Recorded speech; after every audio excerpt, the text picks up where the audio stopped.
Today's tutorial is about how to log in Head Start game. Before moving on, if you have not subscribed to our channel, hit the subscribe button to WebTech tutorials for our helpful web tutorials and videos. Moving on to today's topic, we will help you to log in to the game Head Start, create account to play the game. So first of all, you can tap open the game Head Start application, and then at the bottom right corner go to the settings button. Here you will see sign in button in the account section.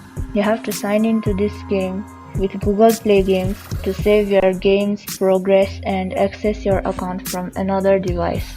So tap on the sign in button and choose your account. Then you will get this option to create your gamer ID. So tap on create to create your ID here and be logged into the Head Start game. Therefore, you are now successfully logged in with your account on the game Head Start.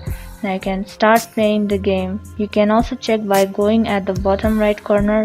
In here settings, you can see in the account now you are logged in over here. Therefore, you are logged into your account here. You can now start playing your game Head Start over here. In this way, you log into the game from your device. I hope this video was helpful to you guys. Thank you for watching our video till the end. Do like and subscribe to our channel. Also hit the bell icon for more upcoming tutorials. If you have any comments or questions, you can mention them in the comment section below.